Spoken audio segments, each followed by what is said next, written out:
Bonsoir. Suspect numéro 1 vous propose de revenir sur l'émouvant et spectaculaire combat d'un père pour venger la mémoire de sa fille.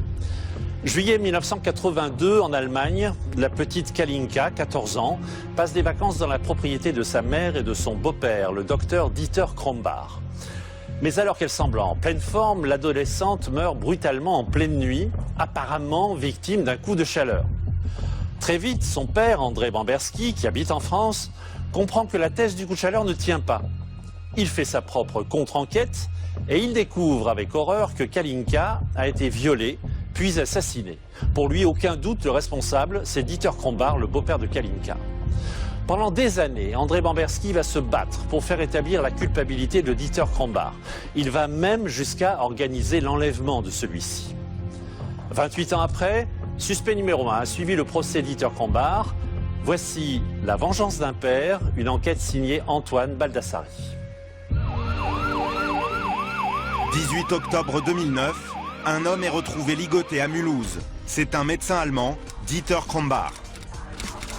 La justice française l'accuse d'avoir tué une adolescente de 15 ans, Kalinka. C'est André Bamberski, le père de Kalinka, qui a organisé le kidnapping. Le vieil homme ne supportait plus l'idée que l'assassin présumé de sa fille vive en liberté, près de 30 ans après le drame. Cet enlèvement, c'est l'issue d'un engrenage inéluctable. Le drame s'est déroulé en juillet 1982 en Allemagne. La justice française a condamné Dieter Krombach par contumace à 15 ans de prison pour le meurtre de Kalinka. Mais l'Allemagne a toujours refusé son extradition. Pourquoi ? Et quel rôle la diplomatie allemande a-t-elle joué dans cette affaire? Qu'il y ait eu une volonté, si vous voulez, de classer l'affaire du côté judiciaire français, ça me paraît à peu près évident. De son côté, Dieter Krombach a toujours clamé son innocence. C'est ridicule de penser, M. Bamberski, que j'avais un amour avec elle. Pourtant, d'autres victimes ont témoigné contre le docteur allemand. Il m'a fait la piqûre et je me suis tout de suite endormie. Et quand je me suis réveillée, il était sur moi, tout nu. Qui se cache derrière le docteur Krombach? Est-il vraiment un homme protégé? Voici l'incroyable combat d'un homme durant 3 décennies pour venger la mort de sa fille. C'était une enfant splendide, c'était mon trésor.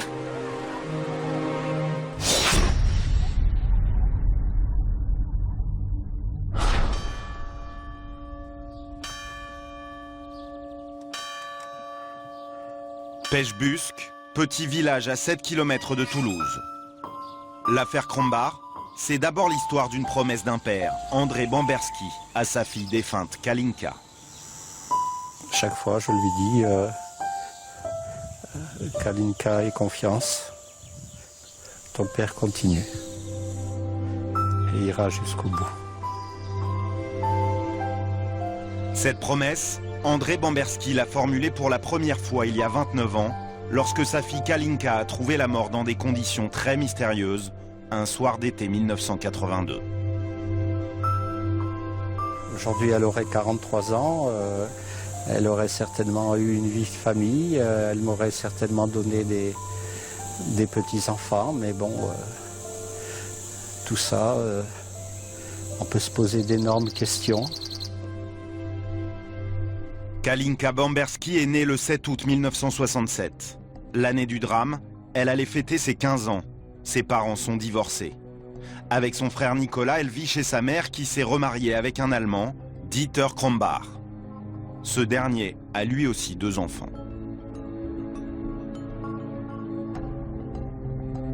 La famille recomposée vit dans cette maison, à Lindau, une petite ville située sur les bords du lac de Constance, en Allemagne. Dieter Krombach est médecin et travaille dans un cabinet en centre-ville. Kalinka est une jeune fille heureuse en excellente santé lorsque sa vie s'éteint un soir d'été. On est le samedi 10 juillet 1982, vers 10h15, 10h20, la sonnerie du téléphone donc retentit.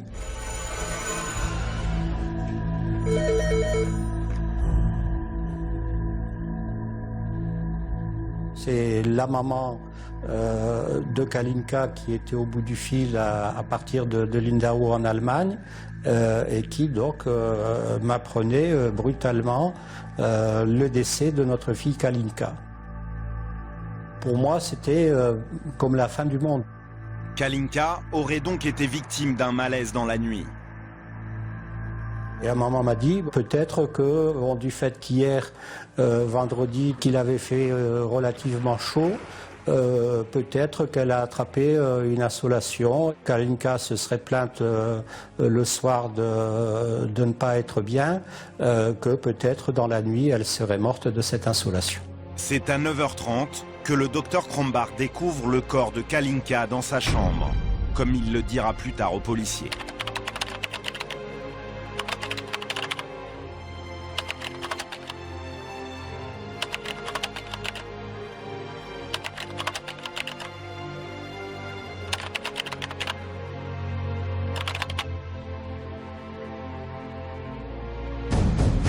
Choqué, André Bamberski se rend immédiatement à l'aéroport de Toulouse-Blagnac. Direction l'Allemagne. Puis il loue une voiture pour rejoindre Lindau. Le soir même, il se rend chez son ex-épouse pour embrasser son fils Nicolas, très affecté par la disparition de sa sœur. Dieu merci, il dormait, donc je l'ai juste embrassé dans son lit. André Bamberski rentre ensuite à son hôtel, une sorte de pension de famille située à une centaine de mètres de la maison. Ce n'est que le lendemain qu'il se rend à la morgue de l'hôpital de Lindau.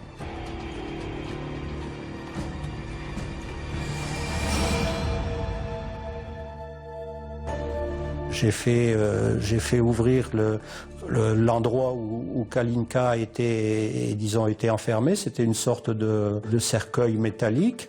Je m'en souviens, j'ai embrassé Kalinka. Je me souviens d'avoir pensé, bon, c'est pas possible qu'elle soit morte, elle doit être vivante. Donc vous voyez, il y avait cette contradiction de la réalité. Le père de Kalinka retourne ensuite à la maison de son ex-femme. C'est alors qu'il croise Dieter Krombach. Les deux hommes ne s'apprécient guère. Avant de se marier, le docteur a été l'amant de sa femme. Et c'est donc dans une ambiance tendue qu'André Bamberski écoute les circonstances du décès de sa fille. Nous sommes en pleine vacances d'été. Kalinka et son jeune frère passent toute la journée à s'amuser près du lac de Constance, situé à une centaine de mètres de la maison. C'est l'été, et comme souvent dans cette région d'Allemagne, à la même période, la chaleur est écrasante. Est-ce à ce moment-là que Kalinka a été victime d'un début d'insolation? L'adolescente fatiguée se plaint le soir de maux de tête. Le lendemain, c'est Dieter Krombach qui constate le premier la mort de sa belle-fille. Vers 10h, le médecin allemand aurait alors tout tenté pour la réanimer en lui faisant à plusieurs reprises des injections.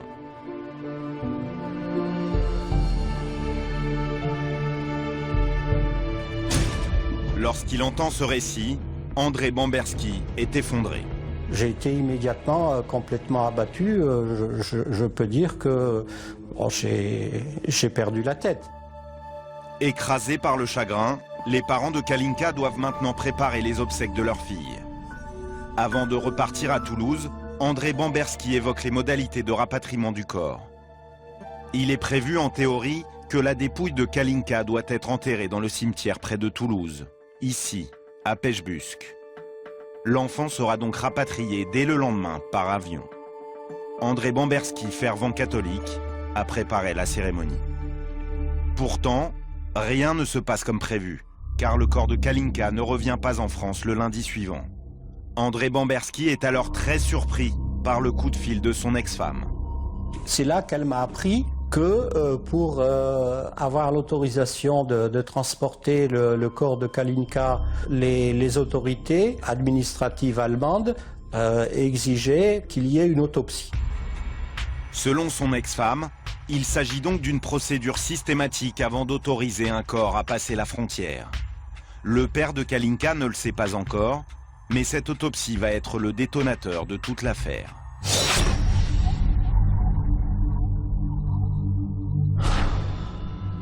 L'autopsie de Kalinka est pratiquée à l'Institut médico-légal de Munich, en Allemagne. André Bamberski récupère enfin la dépouille de sa fille pour l'inhumer à Pechbüsk. Mais il y a un souci. Après la cérémonie, son ex-femme devait lui remettre le rapport du médecin légiste allemand censé lui expliquer la mort de sa fille. Or, ce jour-là, elle a oublié. Bon, là, j'ai attendu quelques jours, ne recevant rien, j'ai rappelé. Et bon, là, c'était pareil. Ben, moi, je te l'envoie, je te l'envoie. Donc, j'ai commencé à me poser des questions. Disons, une dizaine, une quinzaine de jours après la mort de Kalinka, en ne comprenant pas pourquoi je ne recevais pas ce rapport d'autopsie. Finalement, ce n'est que 3 mois plus tard qu'André Bamberski reçoit enfin le fameux rapport. 16 pages, capitales. André Bamberski est furieux. Il a la curieuse sensation que son ex-épouse et son mari, le docteur Krombach, lui cachent quelque chose. Je téléphone à la maman, elle me dit mais de quoi tu parles, qu'est-ce que c'est, qu'est-ce que tu vas chercher? Je dis écoute, moi je ne vais rien chercher, Kalinka est décédée chez toi, c'est toi qui en es responsable. Elle me dit non, Kalinka est décédée parce que c'était son heure de mourir, on ne voit pas ce que tu vas chercher, tu veux salir sa mémoire, tu veux te venger de Dieter parce que il t'a volé sa femme, etc. Le père de Kalinka s'interroge. Pourquoi lui a-t-on expédié avec retard le rapport d'autopsie? Cherche-t-on à lui dissimuler quelque chose? Pour en avoir le cœur net, il décide alors de faire traduire puis décrypter le rapport allemand par 2 médecins légistes français. Yves Guerriero est l'un d'entre eux. M. Bamberski ne comprenait pas comment une enfant apparemment en bonne santé pouvait être morte brutalement, subitement, alors qu'elle allait très bien. Yves Guerriero est expert auprès des tribunaux. C'est un spécialiste chevronné de la médecine légale. Son analyse du rapport d'autopsie de Kalinka est accablante. On parle de décomposition avancée du corps. Comment une autopsie faite quelques jours après le décès, le corps peut être décomposé ou en voie de décomposition, alors que l'on sait que il faut quand même un certain temps. Le père de Kalinka est anéanti par ce qu'il apprend.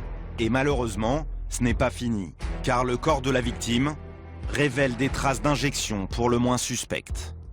Après enquête, il s'avère que c'est Krombach lui-même qui aurait fait des piqûres à Kalinka à la demande de l'adolescente la veille de sa mort pour la faire bronzer. Abracadabrantesque pour le spécialiste. Qu'est-ce que c'était que ces piqûres de fer pour faire bronzer? Alors là,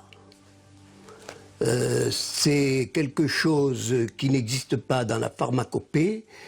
Il est tout à fait curieux que ce médecin ait proposé de faire des piqûres de fer, à base de fer, pour faire bronzer. Et ce n'est pas tout, le pire est à venir. Le spécialiste fait une autre découverte sordide au cours de sa lecture. Comme le prouve ce document, la fille d'André Bamberski aurait eu une relation sexuelle avant son décès.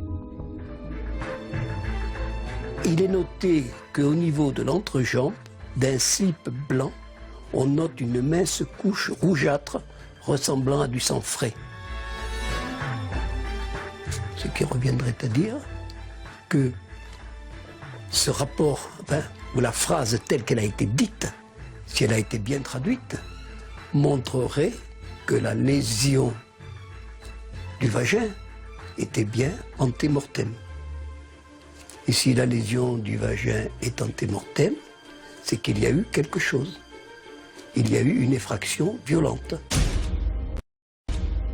Dernière information stupéfiante. Le docteur Krombach lui-même était présent lors de l'autopsie de Kalinka. André Bamberski n'en revient pas. Que faisait-il là? De quel droit se trouvait-il présent lors de l'autopsie de sa belle-fille? Et pourquoi tenait-il tant à y assister? Krombach avait pu influencer la rédaction du rapport d'autopsie. Et le père de Kalinka a raison de se rebeller, car c'est absolument contraire aux règles de procédure judiciaire. Témoin et beau-père de la victime, Dieter Krombach n'aurait jamais dû assister à l'autopsie. Pour le père de Kalinka, tous ces éléments ne font que renforcer sa conviction. Le médecin allemand devient suspect. Désormais, André Bamberski n'aura de cesse de poursuivre celui qui, à ses yeux, aurait tué Kalinka. L'homme se lance dans sa croisade solitaire qui va durer près de 30 ans. Son arme, le code pénal. Son objectif, traquer la moindre faille dans le dossier judiciaire. Sa cible, Krombach. Tribunal de Kempten, en Bavière, à une 50aine de kilomètres de Lindau. C'est ici qu'André Bamberski décide de réclamer justice dès l'automne 1982. Après un mois d'attente, il obtient que des analyses complémentaires soient pratiquées. Elles doivent notamment permettre d'identifier le produit qui a été injecté à Kalinka. Une enquête scientifique essentielle menée par les toxicologues. Car on a retrouvé dans les plis d'un bras et dans les jambes de l'adolescente de multiples traces de piqûres. Des injections que le docteur Krombach explique de plusieurs façons. D'abord, il s'agissait de faire bronzer Kalinka. Ensuite, de lui injecter des remontants, car elle était fatiguée. Le matin, le médecin prétend aussi avoir piqué à plusieurs reprises Kalinka pour la réanimer, alors que son teint était bleuâtre, signe de la rigidité cadavérique. Question: si le médecin a constaté la mort, pourquoi alors avoir infligé des piqûres à un cadavre? À cette interrogation, les scientifiques allemands répondent: la tentative de réanimation de Kalinka était grotesque. Pour le reste, personne ne sait les causes de la mort. En 1983, c'est le premier coup de théâtre. Faute de preuves, la justice allemande décide de classer l'affaire. Le décès de Kalinka reste une énigme. La justice allemande ne veut rien faire. Ce sera à Paris, en France, qu'André Bamberski dépose plainte. Il se rend aussitôt chez Maître François Gibault, l'un des pénalistes les plus réputés de la capitale. Ensemble, ils décident de contre-attaquer. Nous avons donc déposé plainte, si ma mémoire est bonne, au début 84, c'est-à-dire en gros 18 mois après les faits, quand monsieur Bamberski a bien compris que les autorités allemandes ne feront pas le nécessaire. Mais en novembre 84, Dieter Krombach, qui se déclare innocent, refuse de se présenter à la convocation du juge d'instruction français chargé du dossier. Qu'à cela ne tienne, s'il ne veut pas venir en France, le juge propose de se rendre en Allemagne. Mais mauvaise surprise, l'année suivante, le parquet allemand le lui interdit. C'est la seconde fois que la justice outre-Rhin prend une décision totalement incompréhensible dans ce dossier. Il bénéficie incontestablement de protection. Krombach serait-il vraiment protégé? Mais par qui? Et pourquoi? À l'époque, ce n'est encore qu'un soupçon et il n'y a aucune preuve.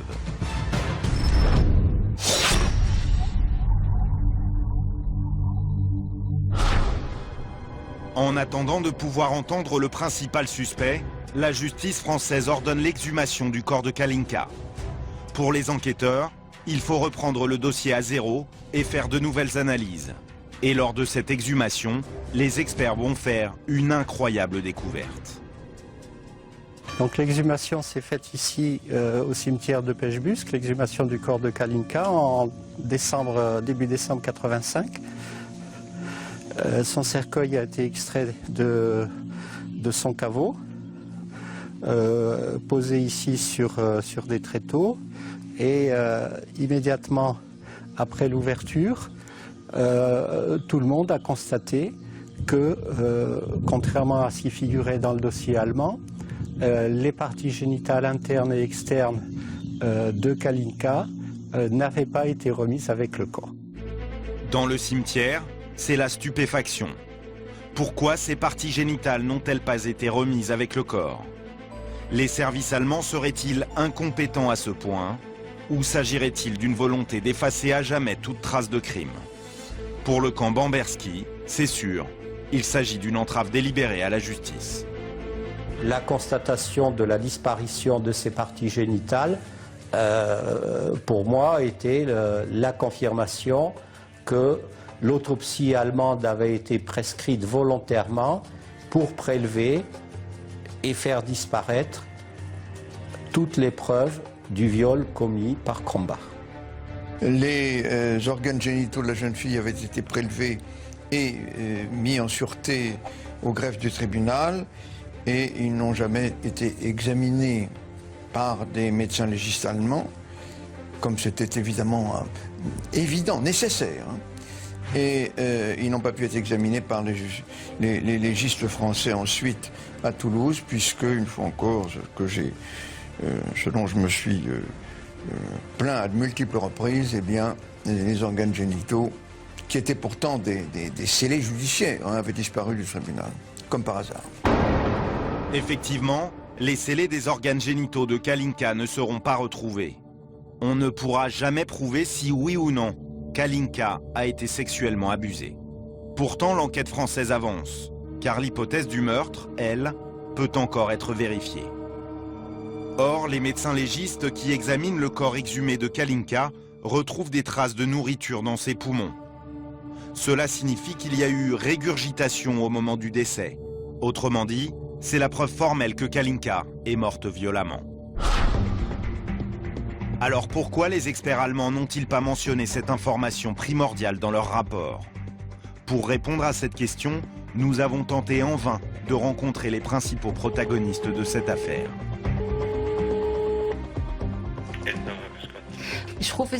Je vous appelle au nom d'une équipe de télévision française qui est actuellement à Munich et qui enquête sur l'affaire Krombach. Enquêteurs, procureurs, médecins, ils ont tous refusé de nous recevoir. À l'exception de cet homme que nous avons filmé en caméra cachée. C'est l'un des légistes qui a pratiqué la première autopsie de Kalinka en présence de Dieter Krombach. Persuadé que nous ne le filmons pas, il nous fait alors une révélation capitale. À l'époque, son analyse toxicologique semblait indiquer que Dieter Krombach aurait injecté à Kalinka un produit bien plus dangereux que le docteur ne l'a affirmé. L'isoptine, ou verapamine en français, est un médicament qu'on peut utiliser pour se suicider. C'est donc un médicament qui, à haute dose, est extrêmement dangereux. Il y a des cas de gens qui se sont suicidés au verapamine. Ce n'est pas quelque chose de courant, mais il y a eu des cas. C'est pour ça que je peux dire avec certitude que l'isoptine est un médicament qui est très dangereux. Un avis scientifique qui fragilise la version de Dieter Krombach, le médecin allemand qui a toujours prétendu avoir tout fait médicalement pour sauver sa belle-fille le matin même. Dieter Krombach aurait-il délibérément injecté un produit potentiellement mortel à sa belle-fille? Une personne pourrait bien savoir ce qui s'est passé, mais elle n'a jamais accusé le médecin. Cette femme, c'est Danielle, la mère de Kalinka, qui depuis le début de l'affaire se tait. Divorcée, elle a choisi de refaire sa vie en France. Elle réside ici. Je veux plus rien avoir à faire avec les journalistes. J'ai été piégée une fois, c'est fini. Face à toutes ces interrogations, le père de Kalinka avance ses propres réponses. Il a échafaudé un scénario de la mort de sa fille. Selon André Bamberski, voici comment les faits se seraient déroulés la nuit du drame. Après s'être couché, Kalinka se serait réveillée pour aller boire un verre d'eau à la cuisine. C'est l'été, il fait chaud, et l'adolescente, dans la version envisagée par son père, est probablement en petite tenue. Cette nuit-là, Kalinka aurait croisé le docteur Krombach souffrant. L'adolescente, qui n'arrivait pas à dormir, aurait réclamé un somnifère que son beau-père lui aurait donné. Comment a-t-elle réagi après la prise de ce tranquillisant ? Le docteur a-t-il voulu endormir sa belle-fille en lui injectant un produit anesthésiant pour ensuite abuser d'elle dans sa chambre? A-t-il surtout le lendemain matin, lors de la réanimation, pratiqué de nouvelles injections afin de masquer une piqûre mortelle réalisée la veille? Seule certitude, le premier rapport d'expertise allemand évoque la probabilité d'une agression sexuelle de Kalinka. Quant aux experts français, ils ont trouvé l'explication de la disparition de l'adolescente en pleine nuit. C'est un choc cardiovasculaire consécutif à l'administration d'un produit mortel qui a provoqué le décès. Une déficience cardiaque. Malgré l'impossibilité de prouver le viol, André Bamberski s'accroche à son hypothèse. Un empoisonnement par un pervers sexuel. Pour moi, il l'a violée et ensuite lui a fait cette piqûre intraveineuse parce que, bon, évidemment, il s'est rendu compte de l'atrocité de ce qu'il avait fait. Et donc, un petit peu pour se couvrir, donc il lui a fait cette piqûre intraveineuse qui a provoqué un choc chez Kalinka, la regurgitation de sa nourriture et sa mort par asphyxie. Le 8 avril 1993, la justice française estime qu'il existe assez de présomptions contre Dieter Krombacher. Il est mis en examen pour homicide volontaire. Puisque le suspect clame son innocence et qu'il refuse de se présenter en France, il doit être jugé par contumace le 1er mars 1995. Mais lorsqu'André Bamberski et son avocat se présentent à l'audience, une très mauvaise surprise les attend. La session de la cour d'assises pour juger Krombacher doit s'ouvrir à 16h. J'arrive au palais de justice vers 15h30. La salle d'audience de la cour d'assises était ouverte, mais il n'y avait personne, ni à l'intérieur ni à l'extérieur. Je m'assois sur un banc dans le couloir. Je vois 3 personnes qui montent l'escalier et qui frappent à la porte donc du secrétariat de la cour d'assises. Quand j'arrive à l'audience, eh bien, on m'apprend que le président est justement en conférence actuellement avec un haut représentant de l'ambassade d'Allemagne et les avocats du docteur Krombacher. Chose incroyable, l'ambassade d'Allemagne est intervenue directement pour obtenir le renvoi du procès. Le procédé est totalement contraire au droit français. Maître Gibault était vraiment furieux, très en colère, en disant « Mais le président de la cour d'assises est en train de recevoir l'ambassadeur d'Allemagne à Paris avec l'avocat allemand et l'avocat français de Krombacher et il refuse que je participe en tant que partie civile à cet entretien. » Quand ces personnes sont sorties du bureau du président, j'ai été reçu à mon tour. Et alors là, ma surprise a été totale, car le président m'a dit que une remise lui avait été demandée, un renvoi de l'affaire lui avait été demandé et qu'il l'avait accordé. Alors bien entendu, je me suis insurgé contre cette manière de faire, qui était à mes yeux illégale. Je lui ai dit très vertement ce que j'en pensais. Et à ce moment-là, il s'est rendu compte qu'il avait fait une bêtise, qu'il avait agi, si vous voulez, hors la loi, hein, contre tous les principes. Il m'a dit, est-ce qu'alors, étant donné que j'ai accordé le renvoi, est-ce que vous seriez d'accord pour qu'on fixe l'audience dans 8 jours plus tard? Et bien entendu, j'ai été d'accord pour que le président n'ait pas à se désavouer vis-à-vis de l'ambassadeur d'Allemagne et vis-à-vis des avocats du docteur Krombacher. La colère de Maître Gibault a permis d'éviter l'ajournement pur et simple du procès, qui s'ouvre finalement une semaine plus tard, le 8 mars 1995. Dieter Krombacher est reconnu coupable de la mort de Kalinka. L'homme écope de 15 ans de prison, un verdict qui révolte profondément le père de la jeune victime. Krombacher est condamné non pas pour meurtre à perpétuité, mais seulement à 15 ans. Alors pour moi, là, ça a été comme si Kalinka était morte une seconde fois. Autre question troublante, pourquoi Dieter Krombacher est-il condamné pour violence volontaire ayant entraîné la mort sans intention de la donner, alors que certaines analyses semblent indiquer qu'il pourrait s'agir d'un meurtrier?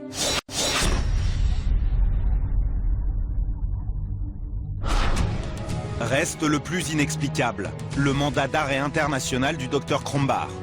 Alors qu'il est théoriquement recherché, dans un courrier, le ministère de la Justice français ordonne de ne pas le mettre à exécution. Le mandat d'arrêt n'a pas été diffusé, il est resté donc dans les dossiers, il est resté à Paris. Donc Dieter Krombacher pouvait circuler dans le monde entier sans risque de se faire arrêter, malgré l'arrêt rendu. La justice française condamne Krombacher à 15 ans de réclusion criminelle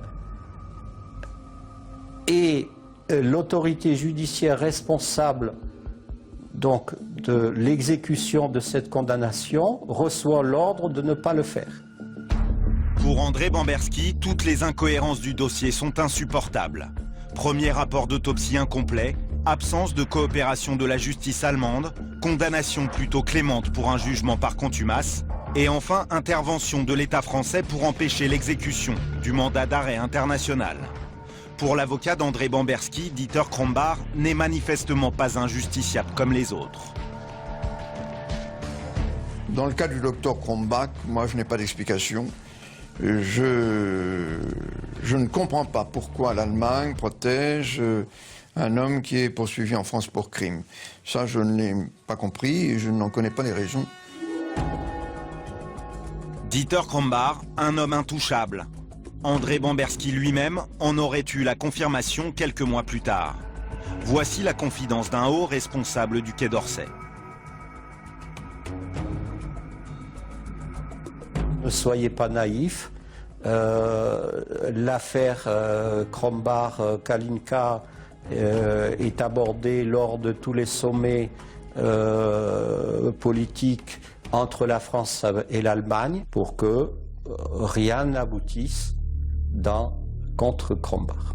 Cette rumeur d'un Dieter Krombach intouchable a vu le jour au Maroc, dans les années 60. À l'époque, il aurait travaillé comme médecin pour l'ambassade d'Allemagne. Plus tard, Krombach aurait collaboré avec d'autres ambassades allemandes, ailleurs dans le monde. Et toujours selon la rumeur, c'est ce qui lui vaudrait d'être protégé aujourd'hui. Krombach, ayant exercé comme diplomate dans des consulats généraux d'Allemagne, en particulier à Casablanca au Maroc, il a peut-être été agent secret et l'Allemagne s'est sentie obligée donc de le protéger. Une chose est sûre, malgré sa condamnation à 15 ans de prison, Krombach est toujours libre. Une situation ubuesque pour André Bamberski.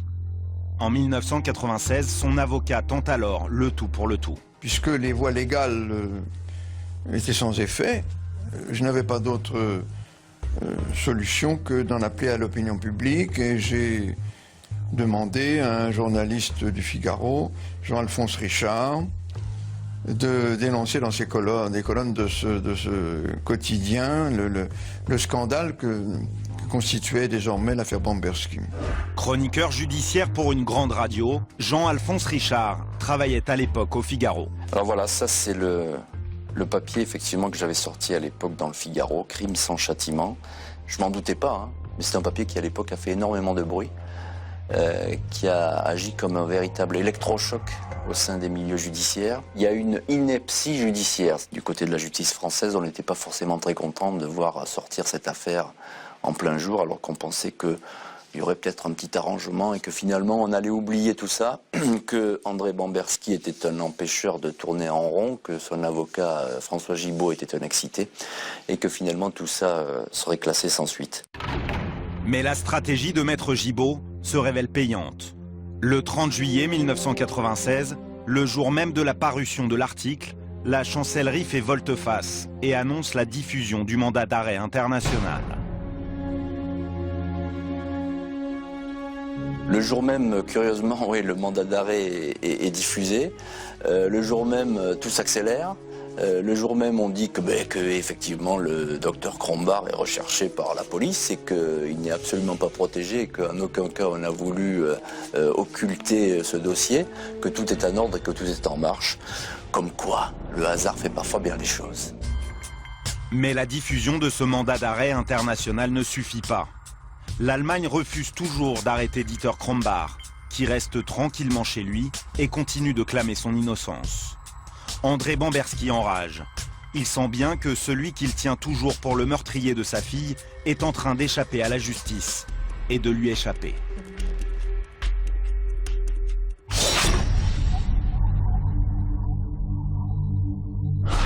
En 1997, André Bamberski apprend un nouveau rebondissement.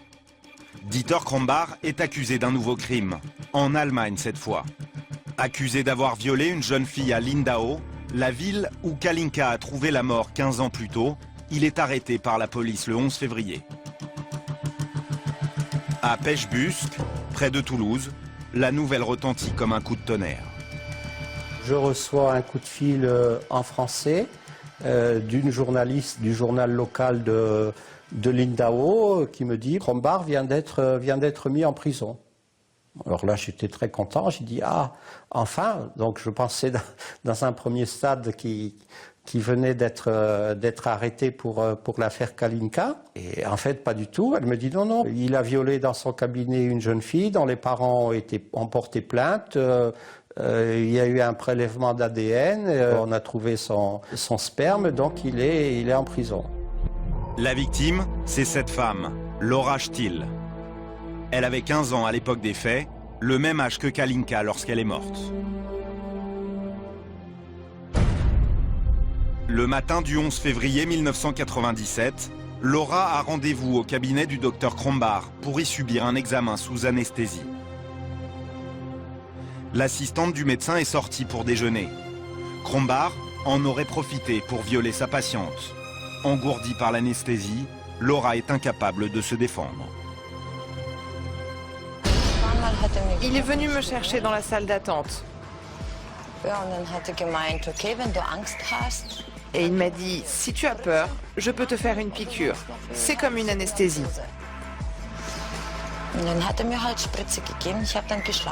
J'ai accepté. Il m'a fait la piqûre et je me suis tout de suite endormie.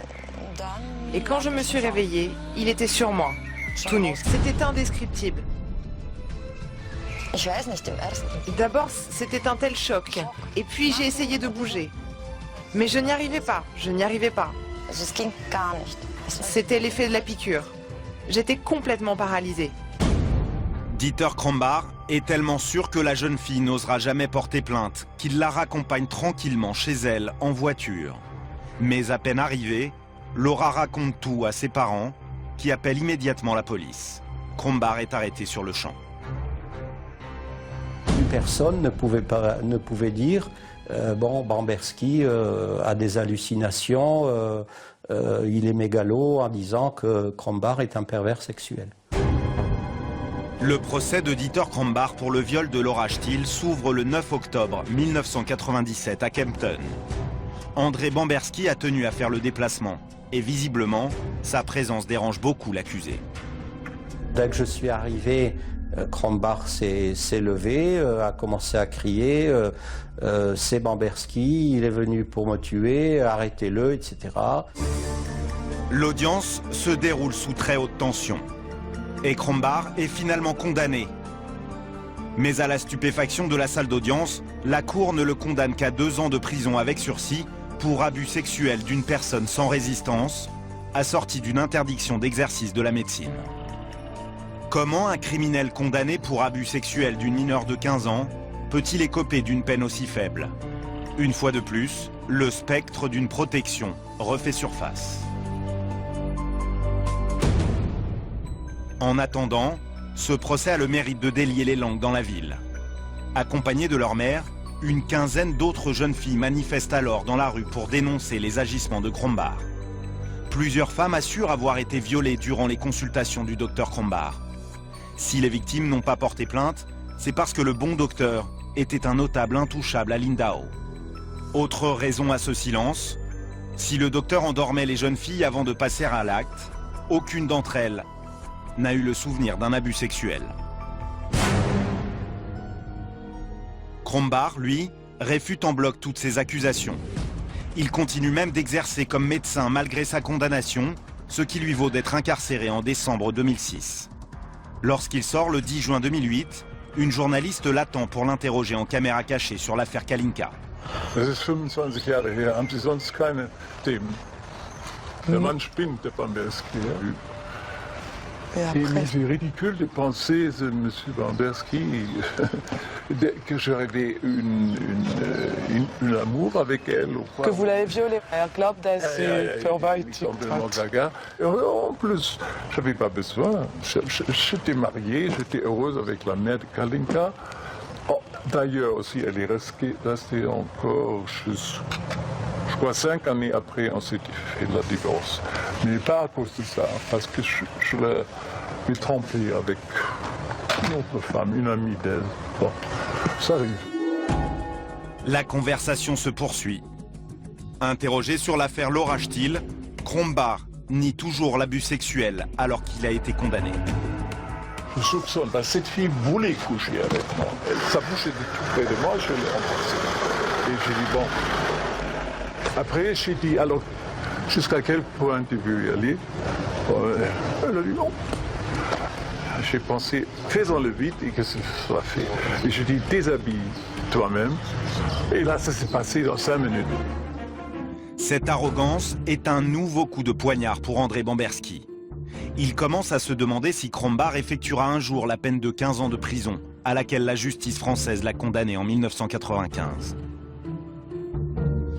Automne 2009, André Bamberski reçoit un coup de fil de l'un de ses contacts en Allemagne. Il apprend que Dieter Krombacher a mis son chalet en vente. Il s'apprête à déménager. Le père de Kalinka craint alors qu'il ne disparaisse définitivement. Je commençais à en avoir marre de toutes ces luttes, de tous ces combats, de toutes ces démarches sans résultat. J'ai dit, je me retrouverai encore avec Krombacher qui va déménager. Comment je vais faire pour le retrouver une fois de plus? Effectivement, j'ai pensé qu'il fallait faire quelque chose.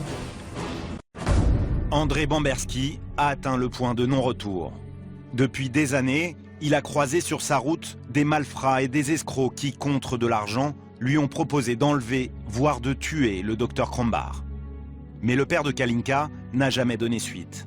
Il s'est même fait arnaquer par des gens sans scrupules qui lui faisaient miroiter des propositions malhonnêtes. Mais aujourd'hui, une incroyable course contre la montre s'est engagée pour ce père qui a juré que la mort de sa fille ne resterait pas impunie. André Bamberski n'a plus le choix, ni le temps. S'il veut que Dieter Krombacher purge sa peine en France, il doit lui faire passer la frontière. À n'importe quel prix, maintenant. Le père de Kalinka tiendra-t-il la promesse qu'il a faite sur la tombe de sa fille? Dans quelques instants, vous découvrirez la spectaculaire course-poursuite qui a débouché sur l'arrestation du médecin allemand après la mort de Kalinka. On m'a dit qu'il était à genoux, attaché. Juste là, par terre. Le docteur allemand sera-t-il jugé un jour pour la mort de Kalinka ou va-t-il se dérober? Il finit une phrase ou deux et après il ne se rappelle plus de la première. Il est trop faible. Il ne peut pas, sa mémoire, elle se perd. Cet homme a violé et tué ma fille il y a 27 ans. Il faut absolument l'arrêter.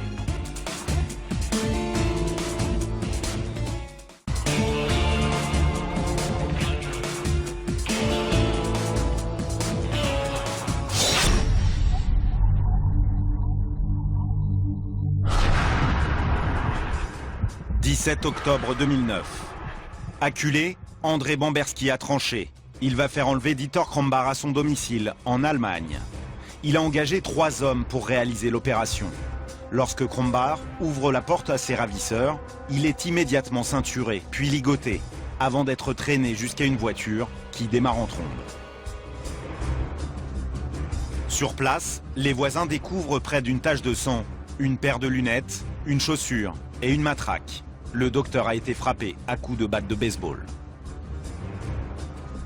Une fois l'alerte donnée, les policiers n'ont aucun mal à pister la voiture des ravisseurs grâce à la géolocalisation du portable de Krombacher.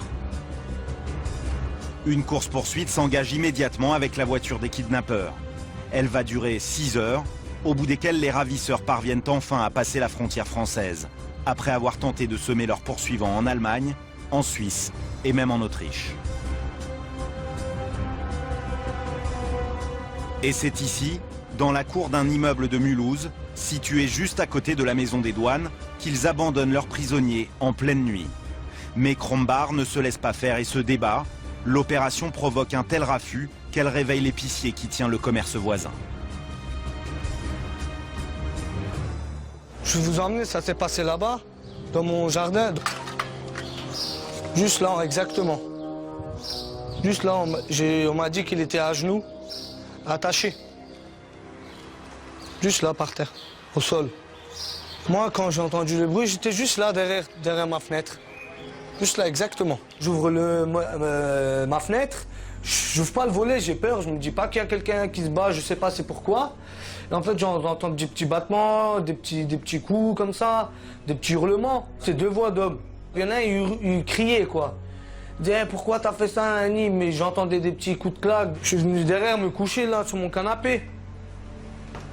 Je commençais à avoir peur un peu, je suis venu me coucher ici.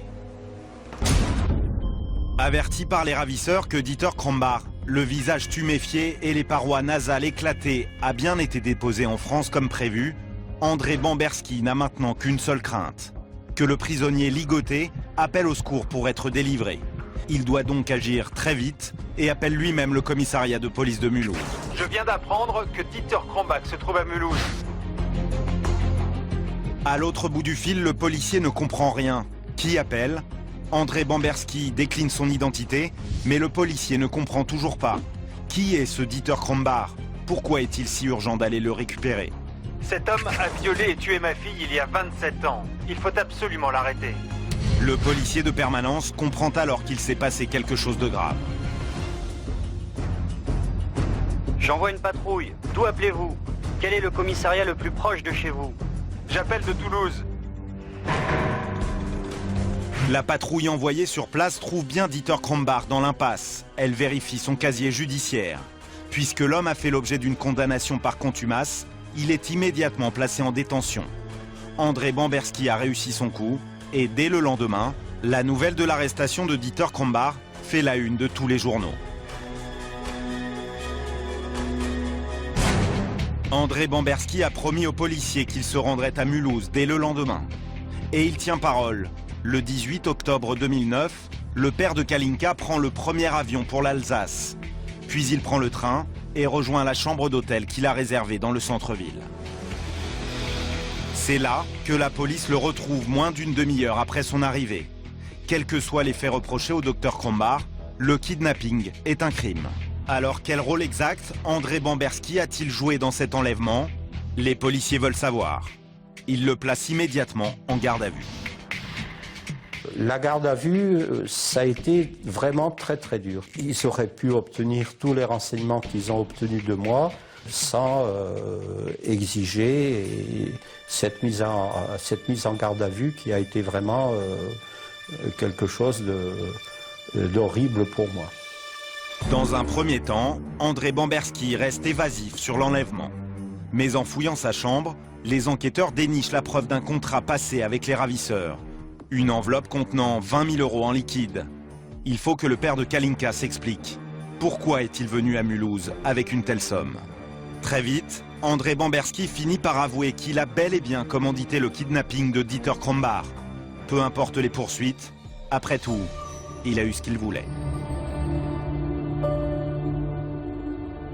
Cet enlèvement, c'est l'issue d'un engrenage inéluctable.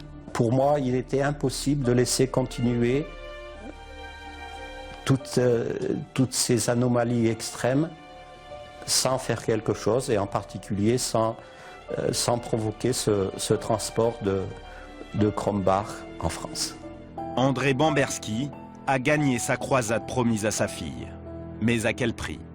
Le fervent catholique a piétiné quelques principes. Malgré lui, il est devenu hors la loi. Le père de Kalinka a dû également affronter la presse qui le traite de justicier, adepte de la loi du talion. Mais André Bamberski le jure, il n'a jamais été animé par la vengeance. Il a simplement aidé la justice.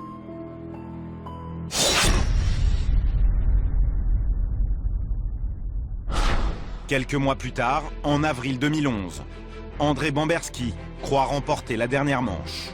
Krombacher, 76 ans, cette fois-ci est bien présent dans le box. Il doit répondre de son présumé crime.